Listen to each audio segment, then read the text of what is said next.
Session, de Roman, die session, maar één la police naar elke nieuw aan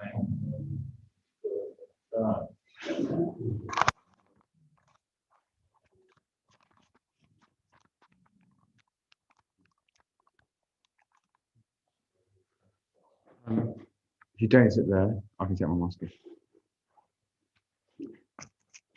Thank you. Can you hear okay on Zoom? Yeah, fantastic.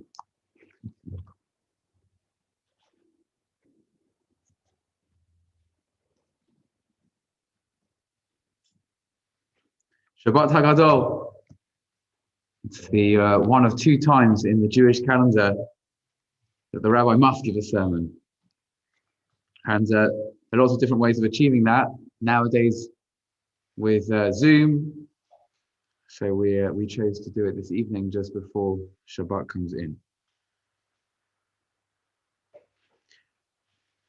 In my privileged position as rabbi and psychologist, I get to have wonderful conversations, wonderfully interesting conversations. And someone contacted me recently, a older person doing a master's in psychotherapy, and she was doing a project into intergenerational trauma following the Holocaust.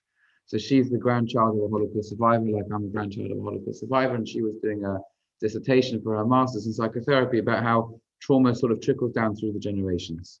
And so we're having a wonderful conversation, and as the topics of conversation drifted away from her thesis and moved on to a more general explanation of Judaism, she asked me a question that sort of was left field. It felt very left field. And the question that she asked was, Rabbi, what does Judaism mean to you? What does Judaism mean to you? It's sort of a question that felt quite out of the ordinary, just because it was so not based on any assumptions. It was just an open, curious question. What does Judaism mean to you? And so the mind started whirling, it started working, and straight away my mind shot to two little icons which are currently sitting on our Seder table, which is all pre-laid out and prepared for tomorrow night. And those are icons, those are two little cloth stripped badges that we just got back out of the safe. And one is a strip about this big, and it says KL on the top for Konzentrationslager, concentration camp, and then it has Buchenwald written across it, and at the bottom it has a number, which is my grandfather's number. And then the other cloth strip has, on the back, it's sort of ripped off because it's been ripped off a piece of clothing. On the front, it's a yellow star with the word Judah emblazoned on the front. And that's what we have often on our Seder table, because just as way back when the Jews in Egypt were given markings to demonstrate that they were separate from the rest of the population, so too Jews not too long in our history also were given markings, and to say that they're different, they're diseased, they're Untermenschen, they are less somehow. Why does my mind go there? Because my mind says that I've survived, that we've survived, that we as a nation have survived. Despite the 6 million that died, we're still here, we're still alive, very much Yisrael Chai, we're still here. That despite the ravages of Inquisition, pogrom, and Holocaust, despite all that has befallen the Jewish nation across the centuries, across the millennia, we have survived. It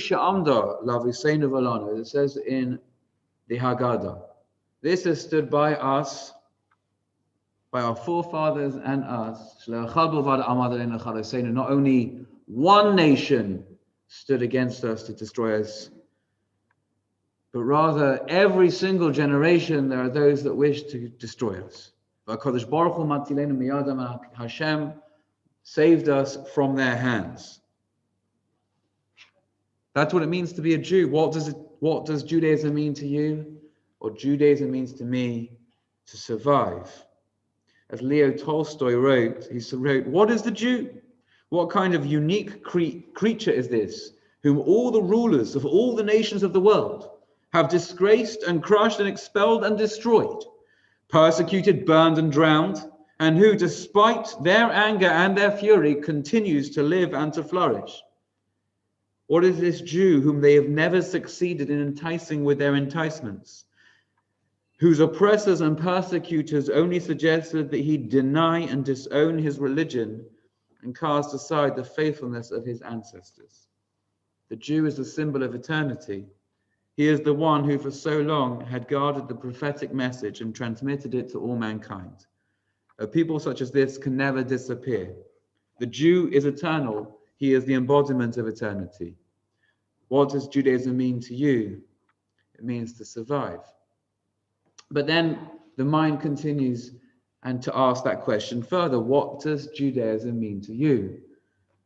What about Jewish continuity? Not just our survival, that we are still here, but there's something that is continuing from one generation to the next. There's a Masorah, there's a tradition, there's something that is passing on. A story that weaves its way through history. We're going to talk about the beginning of that story tomorrow night.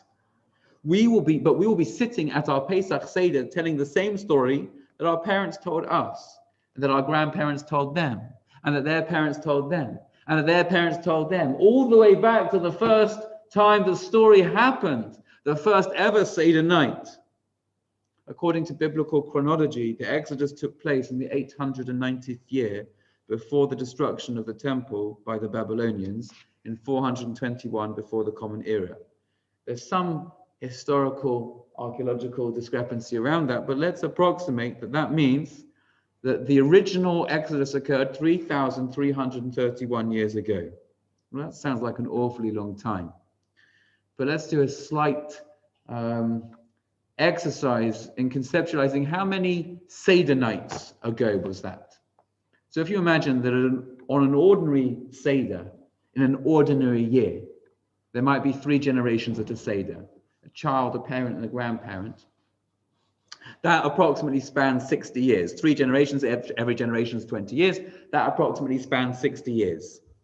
So if you think about how many Seder nights were from this Seder across those 3 generations to the next Seder, to the next Seder, to the next Seder, you get 56 Seder nights, approximately rounding up, from the first ever Seder night when they were sitting in Egypt, eating their lamb, getting ready to go, not sure what the future would hold, till tomorrow night. 56 separate Seder nights telling the same story, year upon year upon year. Divide 3,331 by 60.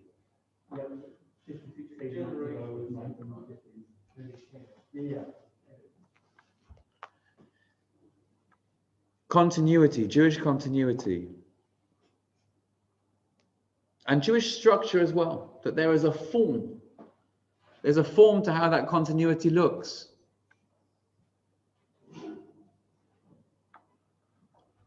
That there's halacha, there's Jewish law, there's ways of being, there's a certain way that we do things that again is handed down from one generation to the next. It's containing, it holds us, it gives us a way to walk forward into life. As we say in the haGadol, Mitchila Ovdei Avodah Zorah Havu Aviseinu.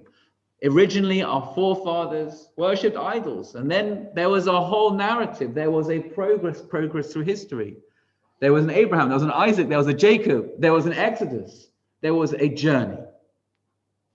And we are still there, the next link in that chain, ready to give that chain over as well to the next generation. As we say in the haGadol, B'chol dor v'dor chayav adam liros es atzmai. Every generation, we need to see ourselves as if we had also been there. We had also been redeemed. Lo es aviseinu bilvad gal HaKadosh Baruch Hu. Not only did Hashem redeem our forefathers, ela af osanu ga'al imayhem, we also were redeemed with them. This is a process that we are part of. Because by being the next chain, we are transforming ourselves back across that chain of history, across that story, across that narrative that has kept us for so long. As Cecil Roth writes in History of the Jews, the preservation of the Jew was certainly not casual. He has endured through the power of a certain ideal, based on the recognition of a higher power in human affairs. Time after time in his history, moreover, he has been saved from disaster in a manner which cannot be described excepting as providential. Now, this author, Cecil Roth, he writes, this author has deliberately attempted to write this book in a secular spirit. He does not think that his readers can fail to see in it on every page a higher immanence. What does being Jewish mean to you? It means being part of a chain of tradition, of continuity that is divine, that is holy, that can't be anything but. And when you think about that chain and that tradition, you also think about where that happens. What does being Jewish mean to you? It means family. The central vehicle for living well intergenerationally is not to have a beautiful shul, is not to have a beautiful school, but is to have a beautiful Jewish home. That is where we live the heart of our Judaism. You invest in the future by investing in people, not in structures. You invest in your people. The first commandment in the book of the Torah is Pru Uvu. Multiply, create, be a creator like Hashem is a creator. Build an apparatus around the family to hold it, to create security, to make a caring home. Judaism was the voice that stopped child sacrifice, that stopped looking at children as economic commodities, instead as spiritual investments. In his book, Unlocking the Torah Text, Rabbi Shmuel Golden questions why the Torah begins Jewish history with the stories of patriarchs and matriarchs. And he suggests that the era of the forefathers and foremothers establishes the importance of the Jewish family and home. Before we could become a nation, we had to be a family. And what better day to celebrate that importance of the home than the day that we reach every week, Shabbat. Shabbat, a day that all the creators have to rest like the grand creator did way back when in the creation of the world. To bring all creators together, Hashem and human, into communion on a special day that is set aside from the rest of the week. And of course, the haGadol cites education and family at the pinnacle, at the beginning. Keneged Rabbanim Dibra Torah, in line with four sons. The Torah wrote the four sons, the wise son, the wicked son, the simple son, and the son that doesn't know how to ask. The children, the home, the family is at the heart of Judaism. Rabbi, what does Judaism mean to you? It means home and family. What else does Judaism mean to you? I think Judaism means hope. It means believing in a brighter future. I think the greatest institution that we have nowadays that sees the hope is Israel, is the land of Israel. If you've ever visited the shuls in Europe, the destroyed buildings that are no longer filled with the voice of prayer or Torah, you will see a motif that was painted across the walls, from shul to shul. There's one theme that follows through all of them. There's some animals here, there's some tribes there, but there's one other theme that is so present, which is pictures of the Holy Land. Pictures of the Kotel, pictures of Rachel's tomb, pictures of the tomb of the patriarchs in Hebron. Jews throughout the long centuries of darkness and exile have longed for their home, have longed to go back to Israel. As we say in the haGadol, Hashata Hacha, now this year we're here in the diaspora. L'shana haba ba'arad Yisrael, in the year to come we'll be in the land of Israel. Hashata Avdei, now we're slaves. L'shana haba b'nei chayrim, next year we'll be free people. And then the climax of the haGadol, we sing at the end as we're sort of dropping off, slightly tipsy and ready for bed. L'shana haba b'Yerushalayim, next year we shall be in Jerusalem. What does being Jewish mean to you? It means to hope for a brighter future, to build a brighter home. Even Herzl had this idea. As he wrote, it is true that we aspire to our ancient land, but what we want in that ancient land is a new blossoming of the Jewish spirit. When you take that idea a little bit further, what does being Jewish mean to you? And we think about morality, we think about ethics, and we think about dignity, that Judaism is about redemption, redeeming the world. making the world a brighter place. We take the shattered vessels, the pain and suffering that we find, and we fix them. Tikkun olam, fixing the world, making ourselves a better place by fixing our own brokenness, and making the world a better place by fixing its brokenness. The heart of the Haggadah seems to be quite strange. It's a whole load of drushes, a whole load of biblical exegeses. We take some random verses in Parshas Kisavai, we take some random verses in the backwaters of Deuteronomy, and we open them up with drushes. What's going on at that moment in the Haggadah? Well, these verses happen in a particular context. They're in the context of Bikurim, of the first fruits, that they describe how a farmer who's living in the land of Israel would have got ready his first crop. He would have worked hard throughout the winter, the spring. He's there, he's about to reap the harvest. And rather than taking it for himself, he takes it to Jerusalem. And when he gets to Jerusalem, he tells a story. Va'anisa va'amati, he speaks up and he says, Va'anisa, that word to speak up, connected to lechem oni, the bread of oni. She'onim alav dvarim habe, that we speak up about it and we say many things. And this farmer says the story of what it means to be a farmer in the land of Israel, to have fixed the brokenness of the past and now made something special to represent in this fruit. And he says, Arami Oved Avi, my father served an Aramean. Vayered Mitzrayim, he went down to Egypt, Vayagor Sham, and he sojourned there. It's a great word. Bim Ma'av, Vayisham Lagoy Gadol, Atzim Orav, and he became a great nation. Vayoreo Osonu HaMitzrim, the Egyptians afflicted us, V'yanunu, more words for affliction, Vayinu Aleinu Avodah Kashan, they gave us hard work. V'nitzach El Hashem Elokei Avoseinu, we called out, we cried out in our brokenness to Hashem.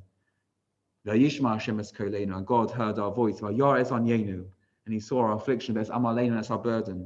Ves lachatzeinu, and the pressure that was applied to us. V'yotzienu Hashem mitzrayim b'yad chazakah v'zronatuya. God took us out from Egypt with a mighty arm and with an outstretched arm of moira gadol, with great wonders of osos mosim and signs of wonders.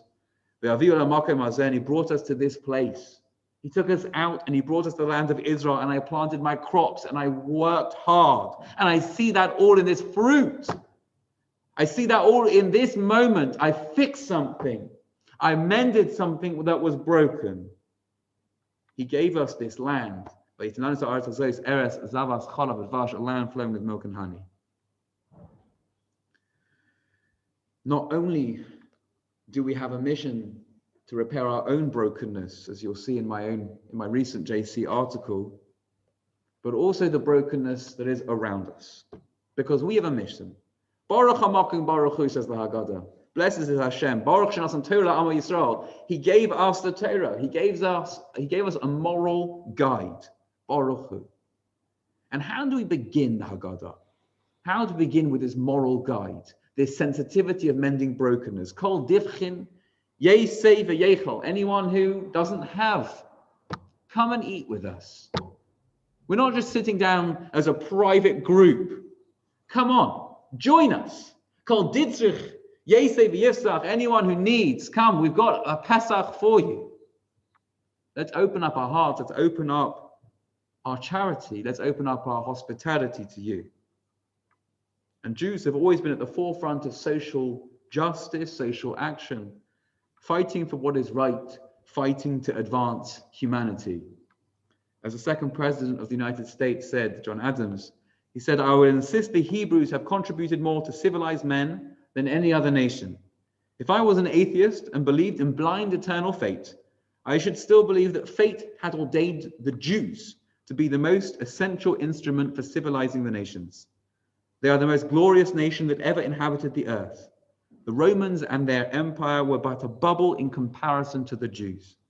They have given religion to 3/4 of the globe and have influenced the affairs of mankind more and more happily than any other nation, ancient or modern. What does being Jewish mean to you? It means fixing the world. But But what does Judaism mean to me this year? 5781, 2021. What does it mean to me this year of COVID-19, of a pandemic? Survival? How many Jews have died? How many humans have died? Continuity? Well, shul has been closed. People are disaffected. It's now more fun to go for bike rides and strolls on the Shabbat morning than praying within our community. Family events, children's events, not happening. Children barred from shul because they cannot respect social distancing. Does Judaism mean family? I see apathy as we've been unable to support our members with events, with religious opportunities for connection. And actually, families seem to be falling apart during lockdown as family tensions are at boiling point. Hope and redemption in Israel? Well, Israel is closed to non-Israelis. We're not allowed to go there if we wanted to. And there's so much darkness still all around, despite the vaccine and the petty quibbling over this and that. So much darkness still around. Does Judaism mean fixing the world? At the moment, Jews have got a bad name through this lockdown, through this time. Does it mean fixing the world? Well, there's more brokenness now than ever, more poverty, more loss of jobs, more people who are struggling to make ends meet. So what does Judaism mean to me now? Maybe nothing. Maybe I've hit rock bottom. Maybe there's nothing left. You know, there's two ways to see the world. I heard this from Moshe Weinberger recently. There's the way we see it at the beginning of the haGadol, and there's the way we see it at the end. And we're going to have to close with this. The way we see it at the beginning of the haGadol is ma nishtana. What is this? What is that? It's a way of looking at the world which just looks at information. It's an Egyptian way of looking at the world. It's a slave mentality. What's that? It has no special characteristics other than simply what's here. At the end of the haGadol, there's a different way of asking a question. Echad mi yodea. Who is that? Who knows one? Who knows what's the meaning behind this? Not the physical characteristics, but the why, the who, the enervating force driving life. And ma is a pessimistic approach to life. It's a negation, it's a negativity, it's a blackness, it's nihilism. What's that? What have we got anyway? What? But a who? Echad mi yodea. Who knows one? I know one. One is the force that drives this all. One is the thing that pushes us on. One is what gives us life. So maybe it's not what does Judaism mean to me, but who does Judaism mean to me? Or who am I in this Judaism? Who could Judaism mean to me? I know it's the one and all. It's something which is beyond, which pushes me for all these things, for survival, for continuity, for hope, for family, for moral rectification, for fixing the world. And maybe it's something even beyond that as well. It's a me that goes beyond that. When that master student asked me that question, I didn't give her any of these answers. I said to her, you know what? After a moment's pause, I said, Judaism for me is not an identity marker. It's not one other thing. It's not like I'm a father, I'm a husband, I'm a rabbi, I'm a psychologist, I'm a this, I'm a that, and also I'm a Jew. Judaism is who I am. It's my consciousness. It's my being. It's my soul. Tomorrow night, when you're at your Seder, let's ask the question. Not just, what does Judaism mean to me? But who does Judaism mean